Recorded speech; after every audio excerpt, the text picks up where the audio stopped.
You made it. Who is this? A scholar from Sumeru. They call him Hat Guy. He's an old friend of the Travelers. Wait, this is the academia representative you wrote about? He doesn't exactly look the part. I believe this will prove my identity. You'll notice it bears the seal of the Sanctuary of Surasthana. Well, what do you know? So it does. All right then. My mistake. It's fine. I expected as much. What? So as I mentioned in my letter, the Academia's got its eyes on Dottore. But this matter remains top secret. Apart from those assisting in the investigation, the fewer people who know, the better. If anyone asks, I'm here in Notcry to pursue my personal academic interests. Gotta say, Barca, you did pretty well to keep all this under wraps for so long. Sounds like you got in touch with the Academia about this way back. you flatter me. Where do I even start? Remember that time we fought Rerir at Star Sand Shoal? He sure let me have it then, didn't he? I'll bet Dottore had that all sketched out, with me as his convenient little pawn. He could not care less about us if he tried, but hey! The feeling's mutual. Does Dottore really strike you as the sort who values his relationships with his colleagues? Fair point. Definitely not. Which is why I always keep my guard up whenever he starts making suspicious moves. To that extent, our motivations align. On top of which, I consider you trustworthy people. Now, back on topic. In the wake of the Reikir of Solnari episode, Sandrone and I grew suspicious about Dottore's complete inaction during the entire affair. So we tried to find out what he'd been up to, but unfortunately to no avail. He never lets anyone in on his plans. The more he cares about something, the more secretive he gets. Indeed. Perhaps he believes that by keeping a low profile, he can avoid trouble. But that trick isn't going to work on his colleagues. Yeah, I mean, he's been researching the ancient moon's remnants. And he's been trying to get his paws on the moon marrows. Only an idiot would believe he doesn't have something more planned. With this in mind, I returned to Snezhnaya and relayed my thoughts to Her Majesty the Tsaritsa, entreating her to have him recalled. That's pretty direct. Did the Tsaritsa agree? Yes. I made it abundantly clear that the Fatui's business in Notcry is almost concluded, and we do not need 3 Harbingers in this territory. Her Majesty concurred. Accordingly, Dottore has returned at her orders. I imagine he is continuing with experiments, which no one besides he would ever have any interest in. Common sense might mean nothing to him, but he's not stupid. He knows that no good can come from opposing the Tsaritsa. Smarts alone won't get him all the way. He needs the Rooster's resources and Regrator's Mora, both of which the Tsaritsa can strip from him by waggling a finger.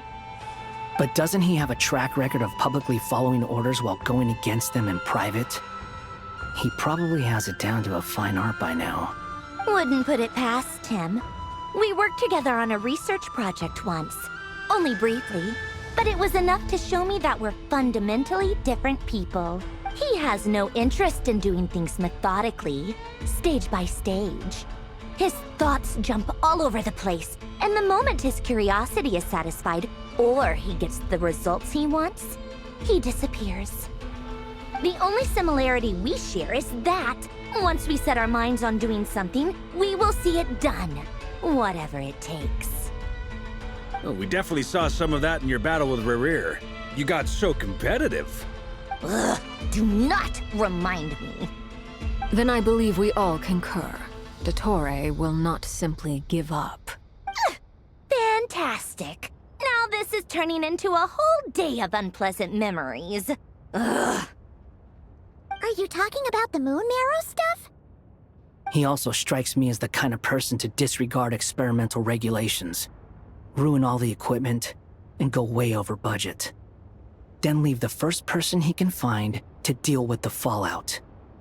Exactly! This one time, he was running some high-temperature experiment and the substance exploded. But does he care? No! He orders his subordinates to open the device so he can observe the results, which causes the gas inside to leak out. That gas was poisonous! If I hadn't been there, who knows how many people might have died?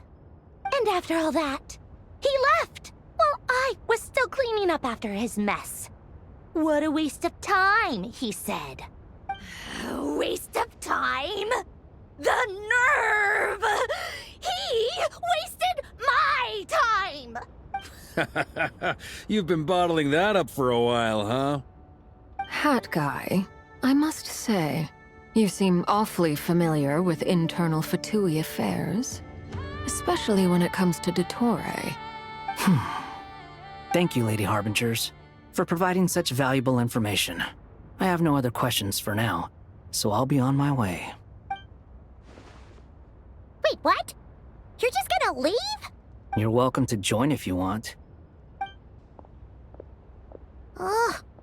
Just when Paimon thought he'd finally mellowed out. He makes quite the impression. I'll say, I've met tons of headstrong people, but not many of them would join me in bad-mouthing Dottore. Anyway, back to the main agenda. Barca, you said that Columbina has gone missing? Or rather, disappeared. Yeah. We're working on building a connection between her and this world. The simplest method is to find out her real name. I've actually asked her that question before, but she said she didn't know. Considering our relationship, I doubt she was lying to me. As far as I recall, she was never dispatched by Her Majesty to claim a gnosis or anything like that. The Tsaritsa's plans had long contained a place specifically for her. I always thought that was weird. What could she do that the rest of us couldn't? Knowing what we do now, it's probably something related to Kavaki, right? More than likely. When she first arrived, Columbina would often go to Her Majesty and ask when she could start the task assigned to her. But Her Majesty always gave the same reply. The time has not yet come. So she spent her days in Snezhnaya doing basically nothing. The Tsaritsa has summoned a beautiful blind maiden to be a harbinger, giving her the third seat by virtue only of her enchanting voice. It was a dumb and stupid rumor, but the reality of the situation made it hard to refute. And what happened after that? I imagine she stopped caring. She no longer seemed to care why she had been recruited, and Her Majesty never gave her any missions, so she just continued to sing in the flower garden. For my part, I was busy. So busy, in fact, that watching someone be that idol had me fuming. But still, I got the sense that she had long been used to a life of other people claiming she was needed when she wasn't. I just felt that having a place to stay would cost me something eventually. And so I waited quietly for the day that I would have to pay the price. And on the other end of that spectrum, you had me. Someone once told me that I had the lousiest work and the toughest luck. That's a good way of putting it. I forget who said it, but those words have always stuck with me.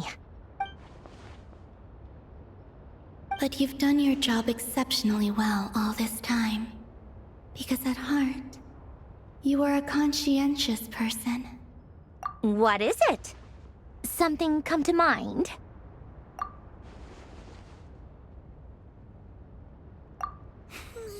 That makes sense.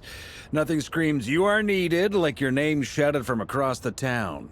Well, good luck with it. But if you ask me, Columbina is still the most shoutable name. I'm just so used to it now. After all the arguments we've had, I can't be bothered trying to remember another name for her. Nor I. Sandrone. Harlequino.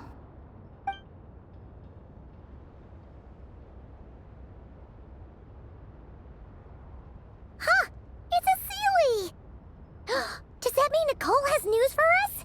Ladies, I thank you for your hospitality.